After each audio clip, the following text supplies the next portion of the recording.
Poorhouse. I read up on it. I can't wait to hear what the truth is compared to what I probably read.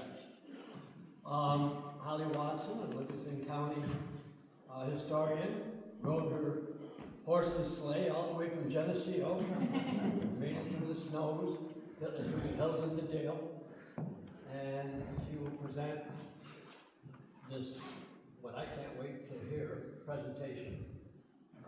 Holly? All right. Thank you, John. Thank you, Lima. Please give my hand. Thank you. Don't get too excited too early. No. Thank you all for making it out tonight on kind of a snowy evening. It's good to see you all here. And so I'm Holly Watson, the Livingston County Historian. Unlike the Lima Historical Society, I don't have displays and artifacts on display.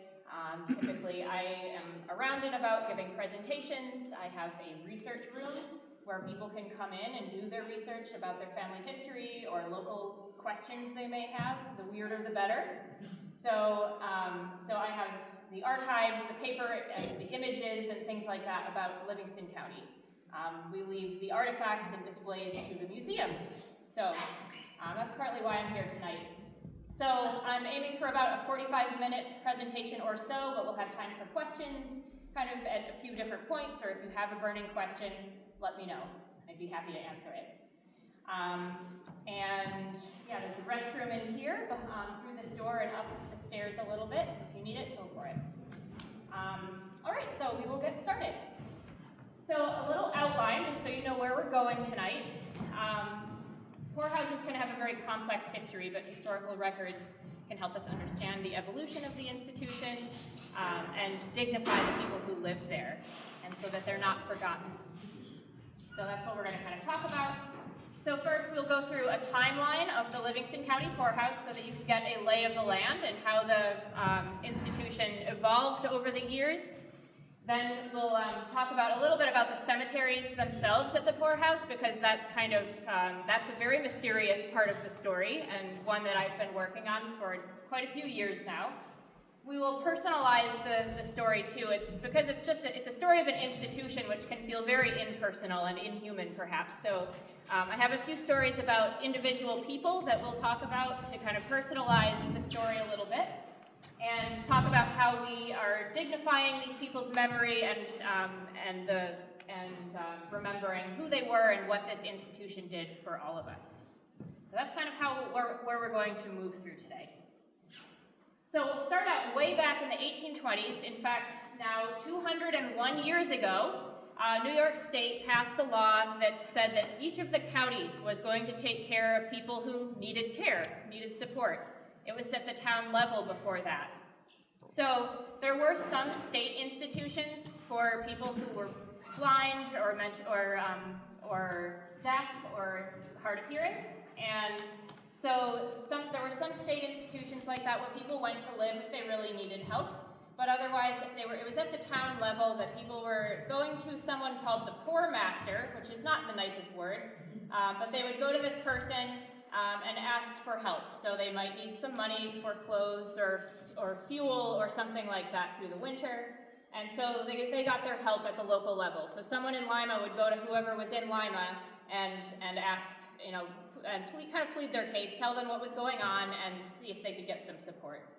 So the Poorhouse law in 1824, the idea there was that there would be an entire farm built so that the county had the responsibility to take care of people who especially didn't have a place to live or couldn't keep a job or didn't have employment. And so it's kind of an odd thought today, but the people were expected to go live at the poorhouse if they didn't have another place to be. And they would probably work on that farm if they were able to work. If they couldn't work, they weren't forced to. But it was expected that people would chip in to help the farm operate. They would grow a lot of their own food, raise their own animals, and help around the house and the buildings. So in 1829, 1828, this advertisement went into the newspaper looking for a suitable farm to build this place. And they chose Geneseo, of course, because it was already the county seat after, it was only a few years into the county's existence, but it was kind of considered central in Livingston County, so they chose a spot in Geneseo, about where Denny's restaurant is now. There's one little standalone brick building. If you have driven on that road on Route 20A, that's the site of the original Poor Farm. So can you guess or think about any reasons why someone might have gone to live at the Poorhouse farm back in the 1820s? And there were a lot of reasons, so there are no wrong answers at all. But does anyone have a guess? Illness. Illness. Yeah, that's exactly right. So sometimes if someone was pretty sick, we may go to a hospital, but there weren't hospitals like in Dansville. There was probably one in Rochester, but there weren't as many hospitals, and so you might go to this institution to get well again if you're sick or injured. Yes? A disability? A disability, yep. So in the 1820s and beyond throughout the 1800s, all kinds of disabilities were not very well understood. It could be very stigmatizing in a family, at least that's how they felt at the time. And so if a person had a physical disability, a mental disability, maybe their behavior wasn't quite what society expected, they may not be able to fit in, and the family didn't know how to provide care for them. And this is a theme of tonight. we've been learning how to take care of people, whatever they may need, and we're a lot better at it than we used to be, but it's still, we're still learning. So I'm never going to say we're done learning, everything is great, because we know we're still learning. But those are all good answers. Any others you want to guess? Saying you had no family to go live with her. No. Right. Yeah, if you didn't have any family or a support system or a network or a home, if you found that you were homeless, then maybe you would go live here to get back on your feet, hopefully, and find a new place to be, new situation. I think I saw a hand. Yeah. The death of the main moneymaker in the home? Yeah, that's a good one. So a lot of times a single parent there weren't as many single parents as there are now, I guess I could say, meaning that people were not expected, especially men, were not expected to take care of children on their own. They felt that they needed to have a woman take care of the children. That was her job. And so especially if a man passed away, then a woman might not have the support system of a husband making money, and she might not be able to work outside of the home because of societal expectations, but also, raising kids is also a full-time job. So, yeah, I think we hit on a lot of them. Yeah, can you help them? Would they send older people there as well? I see some older folks in this photo. Yeah. Yes, absolutely. So this is really, we're learning that this institution was kind of a catch-all for people who needed anything at all. And as people grow older, they need more help usually. And so especially if you didn't have your family to go live with, you would maybe have to go to a place like this, which was really like a nursing home in some ways at the time.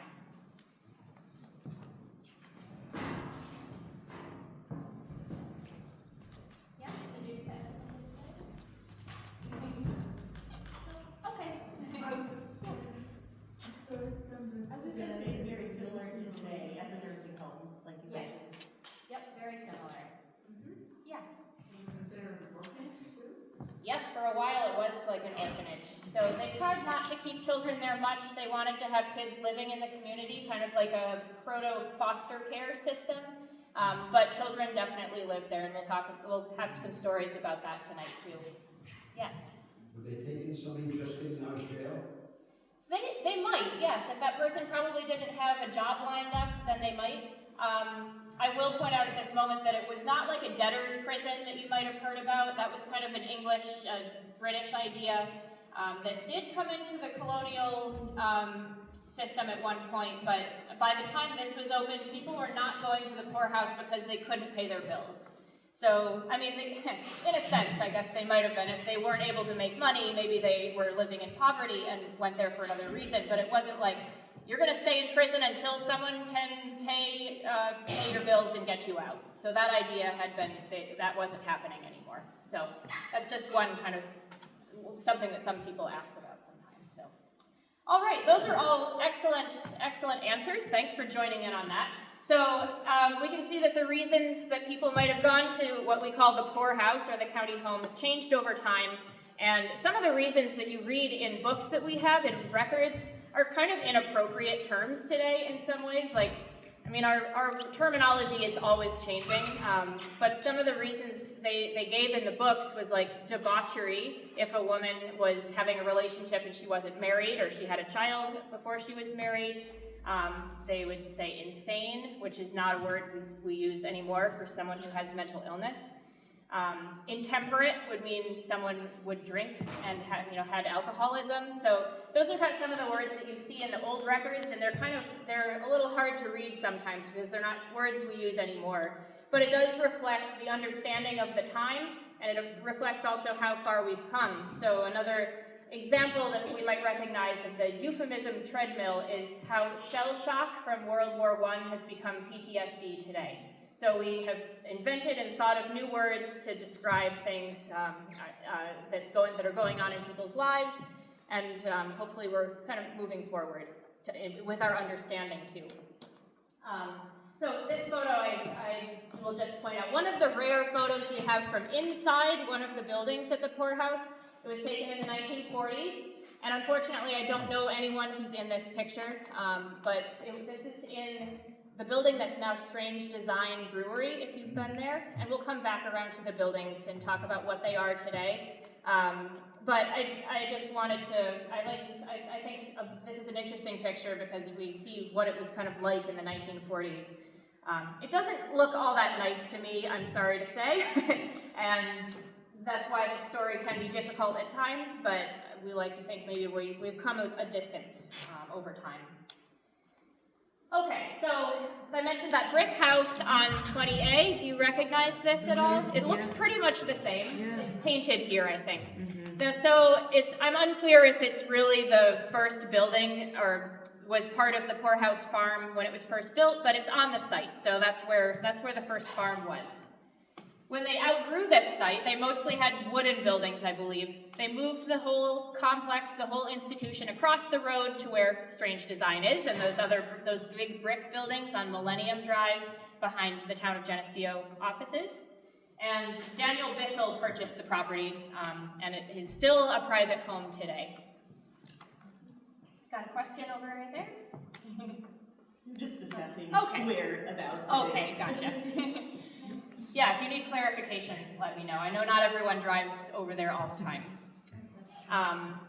So they sold this property and moved to the other side of the road.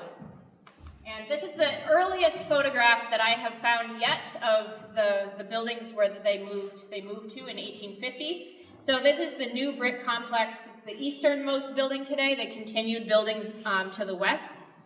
And there was a cemetery behind, there is a cemetery behind this building, and there was a very early one behind that brick house, which is pretty much lost to time at this point. But the one behind this building on the north side of the road is still there, which we'll talk about in a moment. So in the back, it's a little hard to tell, but you can see a barn back here. So remember we were talking about how it's a working farm, and that is one of the barns for the farm, way back there. We have a horse and a buggy and some people. This is not an excellent crisp photo, but it's one of the earliest ones we know of, from about the 1870s. Here's the middle building. So this one is now Oak Valley Inn in the three brick complex. And this one was built for kind of a sad expansion reason. So in 1868, women who had some pretty severe mental illness were living in a small wooden building out behind that first one I showed you. And unfortunately, that building caught fire, and 5 of the women died in the fire. So they wanted to make another building that was bigger to house specifically women, and it would be brick, so that they thought that was more fireproof. So this building was built to expand because the population of our county was growing, and with it, there were more people who needed help. So it had to grow and get larger too. In the 1870s, you mentioned, you were asking about children in this institution, and Like I said, a lot of people would take on a child in the community, kind of like foster care, but they would call it indentured or bound out to someone. So the kid would be expected to work and learn a trade, and they would be given an education and a place to live. And so that became more and more the expectation at the time. And the state passed the Children's Act in 1875 to remove children from poorhouses because they were starting to realize that it was not a good place for kids to live. It was this mixed community of all kinds of people, of all ages, with things going on in their lives, and children couldn't really get an education or be kids. So they wanted them to go to an orphanage and try to find a family as quickly as they could. So Rochester Orphan Asylum was one of the places that kids would go to try to find a placement out in the community.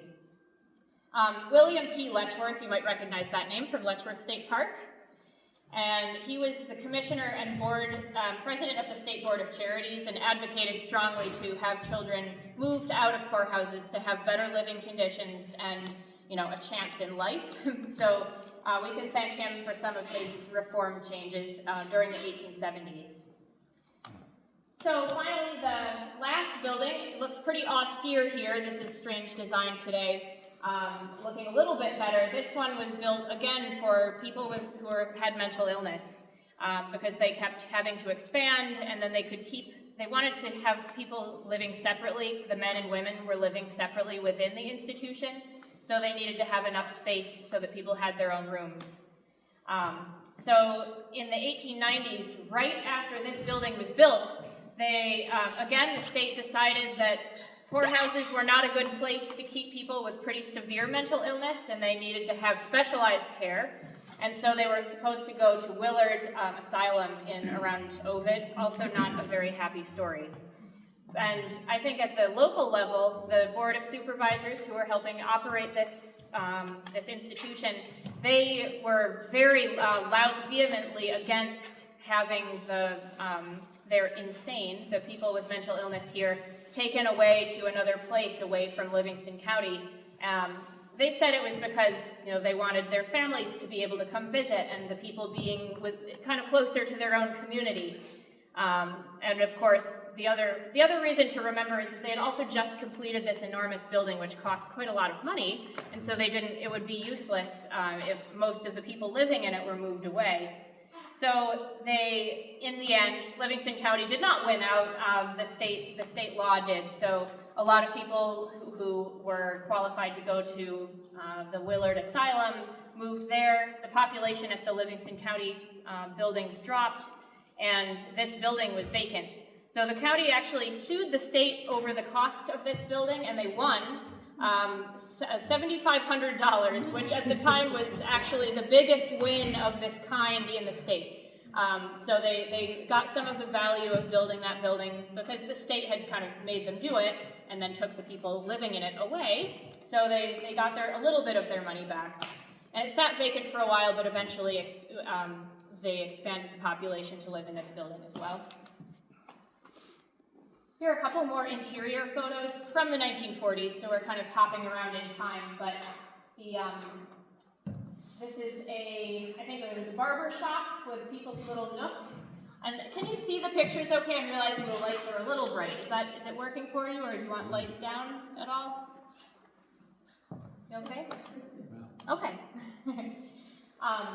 And then on the other side over here, this is one of the bedrooms. So there are some beds here. There's actually someone sitting on the bed right here. And so this would have been one of the places the men were living in that last building I showed you, the one to the west the most. So it does look kind of bare bones. It doesn't look all that comfortable. Maybe kind of dark. So I like to think that they were trying to do their best to care for people at this point, but it isn't always a particularly happy story, and I'm sure people would have liked to live in their own homes if they could. So it hopefully served a purpose for certain people throughout their lives, but doesn't look so great to us today. Yes? The business about having people go to Willard, my suspicion would be that when they went to Willard, the state would charge the county for those people. You're right. Is that the way it operated back then? I believe so. So yes, they would charge back the county from which the people came. So it was a lot more expensive to have them living at the state institution away from the home here. So that was one of their other considerations. I'm sure it was much cheaper to have people living right here and being cared for at Livingston County. Yes. So I assume even though the state mandated this, they didn't financially support it? Exactly. Yeah, same story, right? Yeah, they were not able to cover all the payments for that. It would have had to come from Livingston County then too. Yep. Good questions and comments. So through the 20th century, old age was becoming the reason that most people were going to live here rather than not having a job or being a single parent or something like that. So more and more it was becoming a place kind of like a nursing home to take care of people in their older age if their family couldn't do so. So during that time, also through the Great Depression, the focus was less on having people go to the institution to live and more staying at home and getting support they needed at home, which mirrors more like what our current welfare system is like. So you might need some help with food here and there. You might need help finding a job, but that can be done at your house. You don't have to go to the institution to live. So when that was possible, that was the focus. So the farm operations at that point in the 1950s, they closed the farm down. They didn't have animals and big fields anymore because the population was growing older and it wasn't as large a population, so they didn't have a lot of people to help work on the farm, and it just didn't make as much sense to have that anymore. So finally, the large building, the large kind of one-story building that you may recognize as Geneseo Town offices today, and a few other county departments and agencies. That was the new Livingston County Infirmary in the 1960s, basically the county's first nursing home. So anyone left living in the old buildings moved into this one, which was much more modern. Everybody had hopefully their own room, and it was there was better medical care. So it was the dawning of the new era. And way in the back, it's hard to tell, but this one over here is the westernmost building. Can you see those holes in the roof? There are some dark spots on the roof. It's very small, I realize, but there are actually holes in the roof, and so at that point it had been vacant for a long time and was just really starting to fall apart. So we will come back to those buildings again near the end. But any questions about the timeline that you didn't get answered yet? And this is just kind of for context, so. What was the year they moved into this building again? 1964, it was completed and residents moved into it, yep. Yes? Question on the very first building that you showed, this Yeah. was that the original farmhouse? It was actually the everything house. So, I'm sorry, let me repeat. Yeah, did you get the question too? Okay. Charmaine was wondering when or where they moved from, which buildings they moved from. Oh, yeah, I'll kind of wrap that into the question that you just asked. So, where were people living before, and especially in the first building, was that the original house? And especially with the first building in 1850, everybody who lived in the institution was living in there. So the superintendent and his family was living in the center part, and then on either side, men would live on one side and women lived on the other side. So at that point, the population wasn't that high, so everyone lived in that one building. And then as they built new buildings, they could expand, and people, lived in the rest of those buildings as well. So in the 1960s, when any last residents who were older moved into the new nursing home, they moved from, I think, the oldest building and the middle building mostly. The last building wasn't as used. Yeah. Hopefully that answers the question. Yeah. This new building located, sorry. It's right in front of the old Poorhouse building. So in the back, if you can see the little red laser guy, these are the buildings that we've been talking about, where everybody was living. And then this one is to the south. So like the big main road is right over here. This is the big main road, 20A. It's still a large field today, out to the road. Yeah. Yes? If you were a couple and you went, were you able to live together, or did you have to live separately? They had to live separately, unfortunately. Yeah. It was policy, and it doesn't make much sense for couples, but that was, I believe, what they did. Yeah, they weren't far away from each other. They could probably spend time during the day. Yeah, one more question, I think? Maybe not? Okay, we'll move on a little bit to some, a little more detailed and not so much just timeline. So, to the cemeteries, I guess, we'll do that first. So we were really lucky to have a lot of documents that tell us about the cemeteries.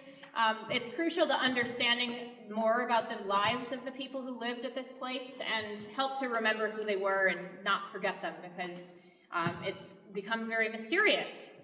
So the cemeteries are the main reminder of who lived there in a lot of ways, because there are some headstones and there's still a designated cemetery space. So basically when someone passed away while living at the poorhouse, and if they didn't have someone to pay for their burial in a local cemetery, they might be buried on the county's property. So in this case, there are two pictures. This one with these little headstones is behind the brick buildings we've been talking about. It's a 1 acre square space with some headstones. And then up along the road to Walmart, between Walmart and Wegmans, there is a long, narrow cemetery that's very hard to see, but there's sort of a strip of green space, and there are some headstones along there too. So that was the newer cemetery. They used both of those sites over the years. The older one first, and then they moved to burying people up on that hill in the newer cemetery. This is in Geneseo. Yes, yes. Yeah. There's the big intersection between Wegmans and Walmart. It's right near there. The new cemetery is right there. So, how did we, oh yes. Okay, I may be skipping ahead. That's okay. You said the newer cemetery ran through 1940. What happened after that when somebody died? Then they were buried in a cemetery near, like maybe near their home, in their hometown. And so the county may have still been able to support the burials. Even like today, we still have some programs, especially for veterans, where if you don't have enough money for the funeral and burial, there is a fund for that. So so that's what was going on at that point after 1940 or so. So 1940 is the last record I could find of someone being buried in that county cemetery. So, maybe someone else was after that, but that's what I was able to find in the records. But good question. So not everybody was buried here if they passed away at the cemetery. Many people did, they were buried in a family plot somewhere, or a family member or friend could pay for their burial in a cemetery near their home, which is a nice thought. So probably like less than 50% were buried at these cemeteries, but it still amounts to hundreds of people over the years. So how do we know about this? Because these can be pretty mysterious just on their own. We have this really helpful record book that we were able to keep in our office. It's been passed down to us. So the handwriting in it is actually pretty good. It's a little bit like hieroglyphics sometimes. But so this book is a list of everyone who passed away at the poorhouse, and whether they were buried in the cemeteries there or somewhere else in Geneseo or Dansville or Lima or wherever.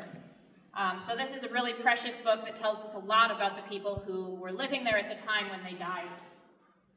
So then this stone here, number 123, what's the first thing you notice about that stone? And this is a headstone. No name, right, it's just a number. So the stones in the old cemetery, no date either. No date, no, just a number. Yeah, no date, just the number. Does the book correlate with the number on the headstone? Ding, ding, ding, ding. Yes, absolutely. So he cracked the code almost before we did. We eventually learned that one of the columns in that book had a number, but sporadically enough that we realized those ones were, the number in the book corresponded to a number in the cemetery. So that was a huge breakthrough for us, so we could finally match names to the stones that we saw in the cemetery.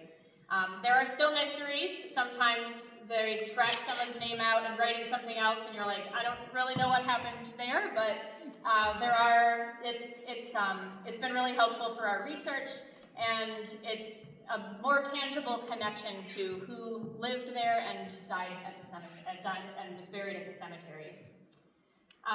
So these cemeteries they got very grown up and were kind of rediscovered in the 1980s.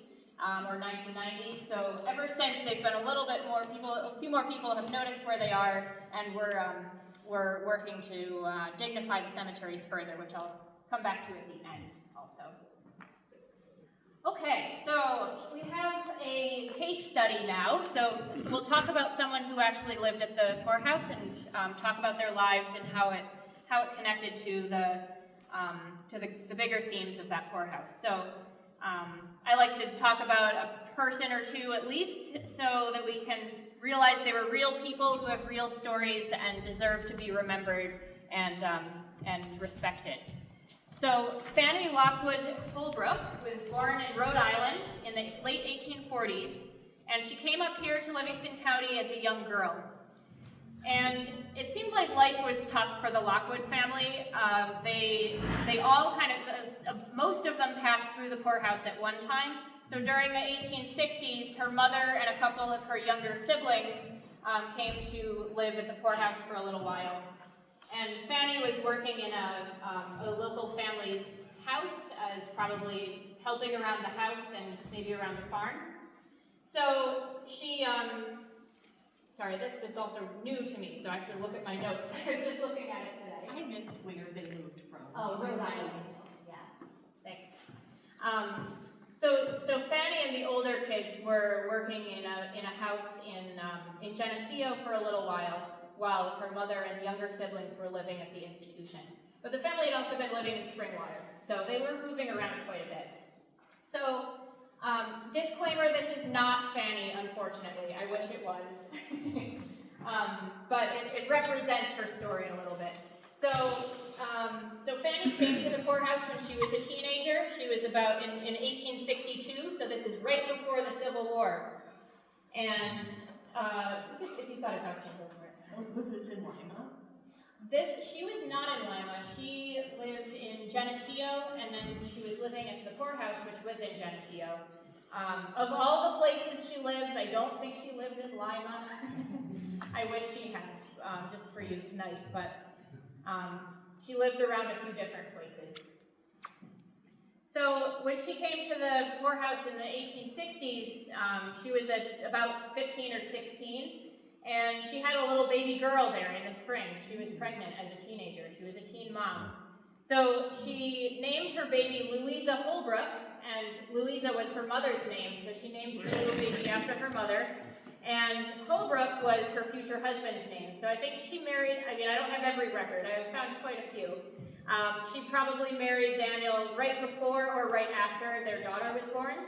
And then he went right into the Civil War, because it was 1863.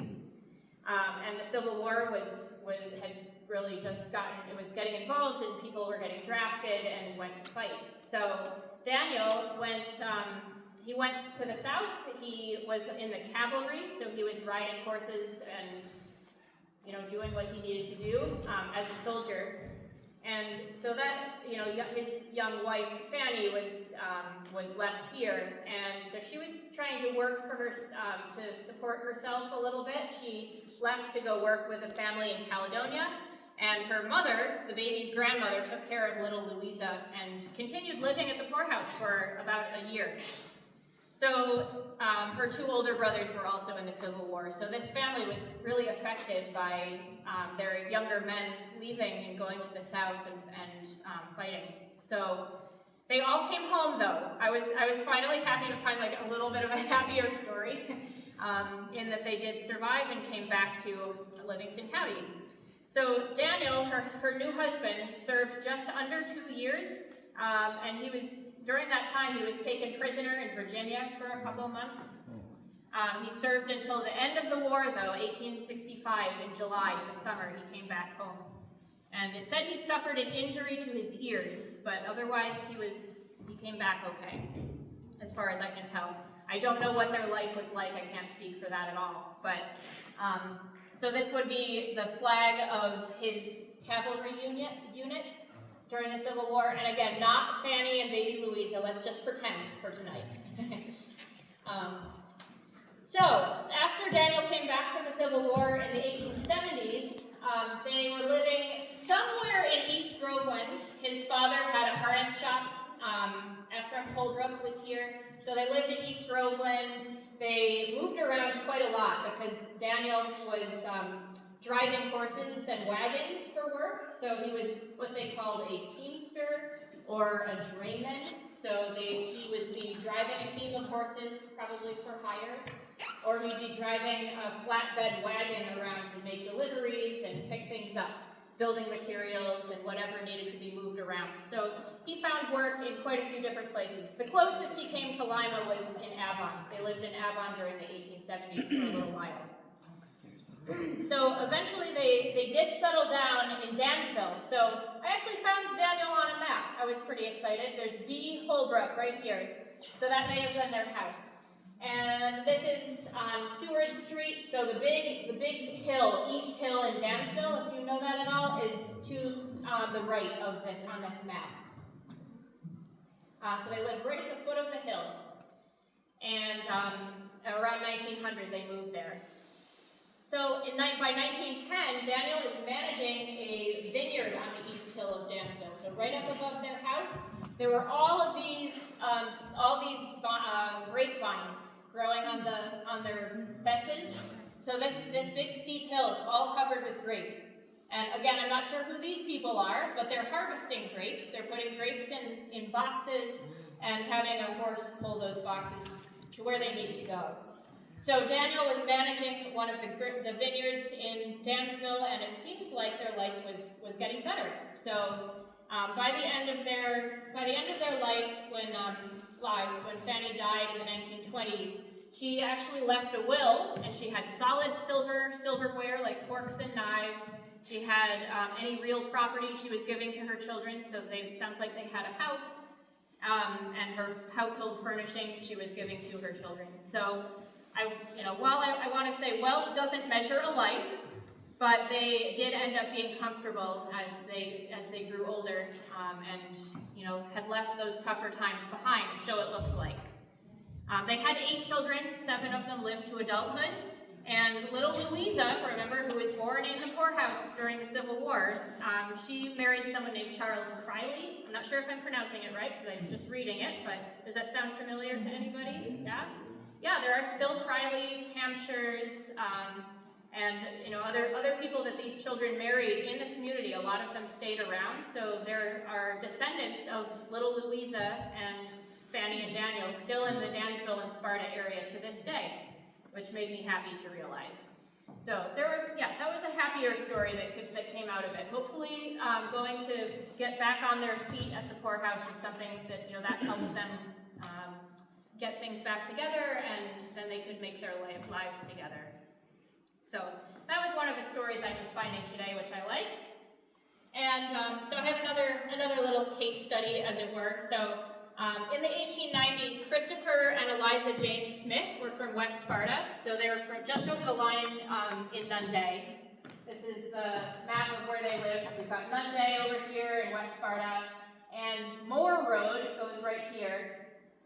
Eliza Jane Smith lived on Moore Road for her whole life. She was born there, she grew up, married a neighbor, and they lived on that same road. So she was a Livingston County West Sparta person her whole life.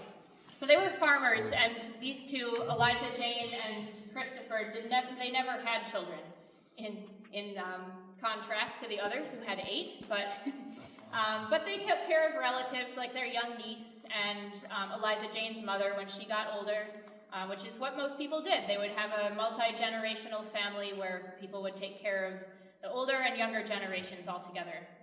So Catherine Cox, Eliza Jane's mother, lived to the age of 102, which is pretty significant at the time.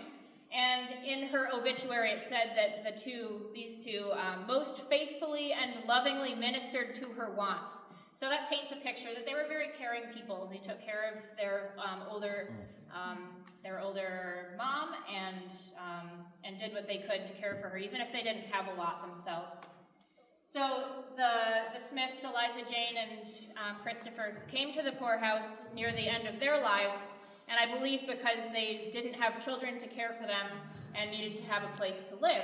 So, as we discussed before, we all know someone who spent some time in a nursing home or for rehab because if they needed extra care, and that was one of the roles that the poorhouse had. So, Eliza Jane and Christopher, sadly, they did die at the poorhouse within about 3 weeks of each other. So, Christopher's grave was marked number 123, if that sounds familiar. And because of misnumbering in the book, I believe Eliza Jane's number was 124. So the stones there are in that part of the cemetery are a little out of order, but I believe hers was 124. And when I went to the cemetery, that number was missing. There was no headstone for 124. So I was like, that's unfortunate. But as time went on, they were doing some work around the old barns at the cemetery, and I found this long stone made of marble that looked really, really familiar. And I flipped it over, and goodness, it was number 124. So I was like, I found Eliza Jane's stone. I was so excited. And I enlisted some help because this thing is like really long and heavy. And carried it down to next to 123, just to kind of feel like they were, next to each other. Because they probably really were. It's really just the stone. So that made my heart warm, and I was like, oh, the Smiths get to be next to each other. Isn't that nice? Then after that, it was like the major bonus. We got a photograph of the Smiths from the West Sparta Town Historian. They had an excellent collection. So we were finally able to put faces to names. So I teased you with the one that wasn't really the picture of Fanny, but this one really is Christopher and Eliza Jane.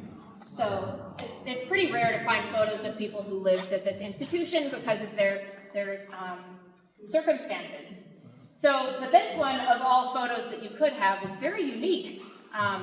It's like pretty much nothing else like it in our collections, actually. And like, what are some of the things you notice about this photo that makes it kind of different from old photos you've seen? Their arms are wrapped around. Yeah. His arms are wrapped around. Yeah, he's holding his arms around her. And she's sitting on his knee, for one. Usually people are like standing next to each other. But yeah, she's sitting on his knee. What else? What do you think of? Anything else? They don't look very happy. They don't. No one back then really smiled for photos. It just wasn't something that you did, I guess. But they also look like they've had kind of a hard life, right? Yeah. They're on the older side. They don't have a lot of money, probably. So yeah, they don't look like they're beaming. But I do feel like it shows that they care about each other. Yeah. How old were they when they went into the poorhouse? In their 80s. Kind of early 80s, but yeah, And around they that. died when they were... They didn't live there for a long time. It was a few months. So they were in their early mid-80s. So this is probably just before they went in. I think so. I think it was. Probably. Maybe that's why they look sad. Maybe. I don't know. Let's not think about that part. Like, all right, now get in the wagon. Okay. You had a question? I was just going to say, from old pictures, you just don't see much affection. So it's really kind of unique that she's sitting on his lap. Absolutely. He's hugging her, yeah. Yeah, you don't see a lot of affection in old pictures. That's true. Again, people are kind of standing like the pitchfork. Yeah, exactly. Wasn't dairy a big industry in the area? Dairy? Yeah. I would say not in the same way that dairy is a big industry today. We have huge farms with thousands of cows. So people would have a cow or two so that they could have milk and maybe sell a little bit, make cheese or butter. But most people didn't have a lot of cows, or there weren't as big as farms. Could have helped, maybe. Yes. When you look at most older pictures like that, the man is usually wearing a suit and the woman's got her best dress. Yeah. These have their everyday clothes. She's wearing her dirty apron. Right. Yeah. She wore every day, I'm sure, to do her work. Yeah, so it feels like it's a very intimate portrait in that way as well. They weren't dressing up to go to a studio. And part of it might be because they didn't have, really fancy clothes, but yeah, they were just about their daily lives. It's a real picture. That is a real picture. Yeah, yes, in the back, first. Were they consecutive numbers because they died so close together? That's right, yes. Yep.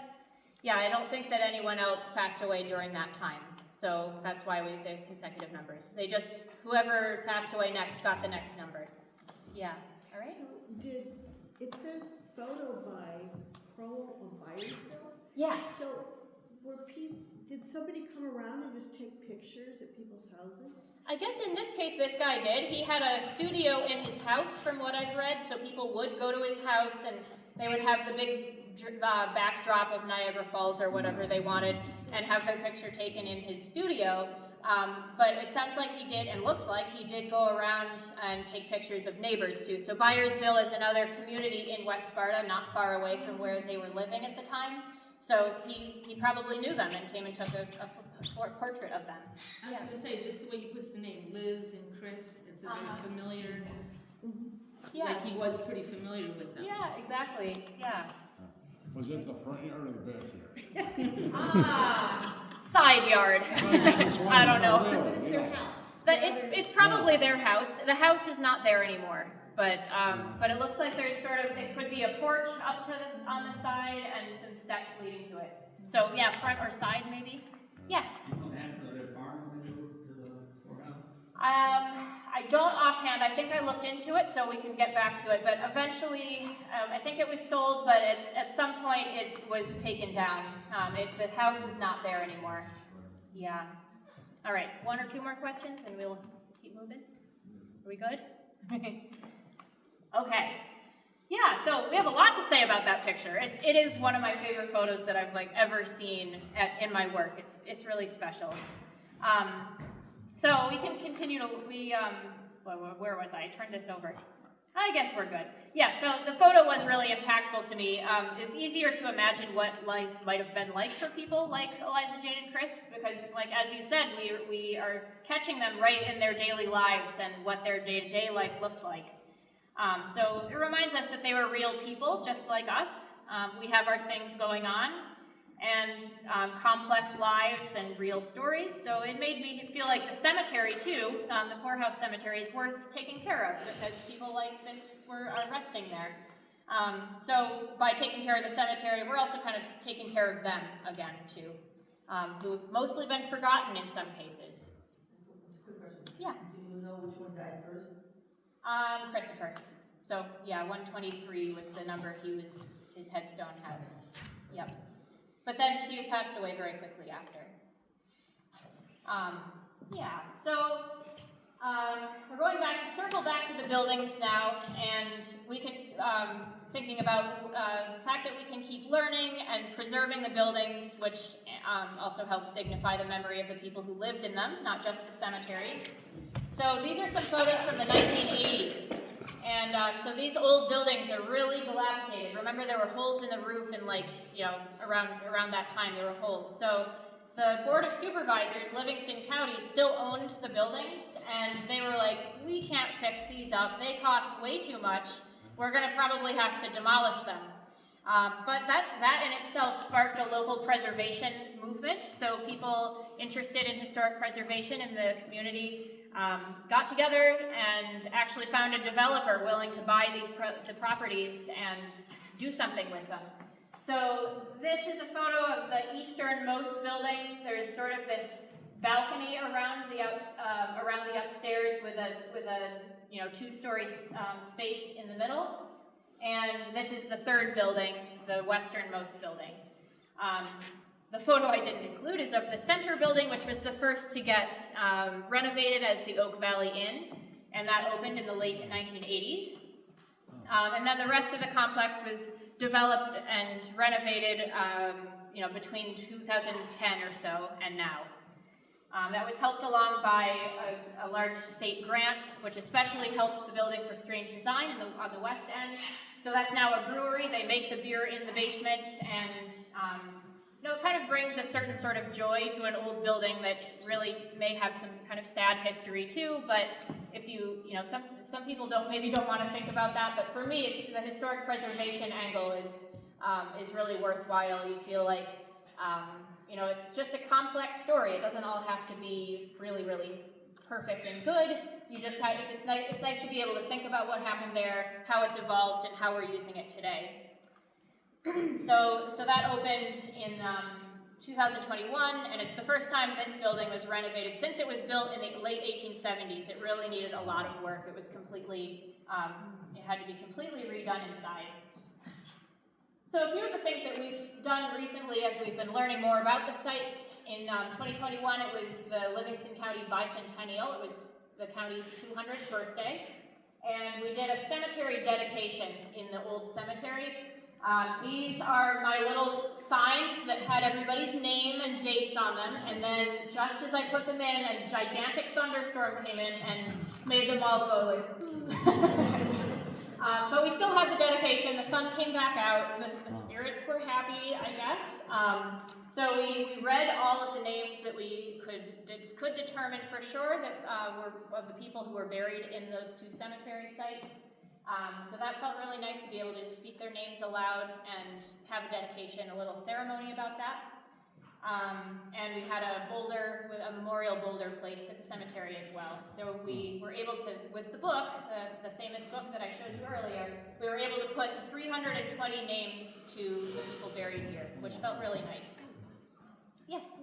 Where was that book all these years? It was probably in our archives, but people hadn't really realized what it was and hadn't cracked the code already with the numbers and names matching together. So I think it also spent a lot of time just sitting in those old buildings. There were a lot of records in there, and so someone was savvy enough to grab it and bring it to our collections where we could preserve it and learn from it. So, yeah. Yes? Wasn't a lot of history kept in Bibles and that in churches? Sometimes there was information in Bibles, like a family Bible. Often the front page people would write when everyone was born and married and passed away. But in this case, you know, there are very few Bibles that we get in the end and can look at and preserve. So wasn't the church a gathering place? Yeah, but there are so many churches that have been around. So yeah, I would love to have every record ever made. So I'm just happy that we have this one that pertains to something that touched everybody in all of the county. Like there were people that came to this poorhouse building from everywhere in the county. So it's a great resource, but of course there are many others too. So when I do research, I use maybe this book, but lots and lots of other resources as well. Census and maps and everything. That's what I was doing today. It's always fun, chasing stories. Yeah, so if you look out over the cemetery today, this is one of the old ones. So you can see that there are stones in some places and not stones in other places, and it's just open ground. You can see that there's a difference in the way that the grass grows in the cemetery, though. So there was a clue that there were basically more burials than there are headstones. So we were pretty curious about that, and eventually finally got a ground-penetrating radar expert to come in. So he has something that looks like a little walking lawnmower, and he pushes it around the cemetery. It sends a signal down into the ground and can tell you if the soil has been disturbed. And he knows how to read the readout. It looks like squiggly lines to me. But what he was able to tell that there was disturbance in the old cemetery. It had just been too long in that particular site to be able to say there's a burial here and here and here. In the new cemetery, the more recent one that went up to about 1940 or so, he was able to locate 81 graves that didn't have any headstones, which was remarkable, and we got a better idea of where the cemetery boundaries are. And so this is one of my colleagues putting a flat marker into the ground to mark where this GPR operator, the fellow with the little push machine, he had located. He had said, it looks like there's a burial here, but it has no headstone. So I made note of that and put the little marker. So it's flush, it's very small, but at least marks the site where there's a burial. So that felt nice to be able to make them more of a permanent marker for something that otherwise is just open lawn. You have some questions about that? That middle photo is what it looks like. Yes. Yep. So it's What's it completely say flat. on it? It says unknown burial, Poorhouse, what did I say? Poorhouse, I can't even read it. Poorhouse Cemetery, March 2023. Yeah, so it's kind of generic. I don't know who exactly is buried there, but we're able to at least say there are this many that we know of. So the next project, as you can see, is some of these stones are kind of wobbly, tipping and toppling. And so actually this fellow has gotten really into the project and has been one of the people on the crew to reset the stones and just have them standing up straight. That's all I ask. It just looks a lot nicer. So he's like, oh, we're the grave diggers now. We'll go repair the stones and set them up right. And he's sort of he's gotten involved in the project, which is really cool to see. So we'll get those repaired and set up straight, and that further dignifies the site because it's just looking a little better. Finally, so this is a sign that I had put up just to, again, recognize the site so people know that it's there and what it might be. I have also put up a kind of interpretive sign that says just the smallest amount about what the poorhouse was, when it was there, who might have lived there, and how many burials we think there might be, that kind of thing. So, so we're sort of bringing awareness to the site because people are always like, is that a pet cemetery? And like don't really know anything about it, which is fine. Like I wouldn't expect them to. But it's a great chance to educate and tell people, you know, how we got here today to this kind of society that we have right now. So, in kind of conclusion, poorhouses obviously can have kind of a difficult and complex history. We've heard some stories that are there are some happinesses, there are some difficulties. But those historical records, I always come back to them, they can help us understand, whether it's complex or happy or whatever it is, help us understand more about what people's lives were like then, how the institution evolved, where how far we've come in some cases, and then remember the people buried here and who lived in the poorhouse too. So we can keep learning, Like we have all these records, and I've only scratched the surface, I feel like.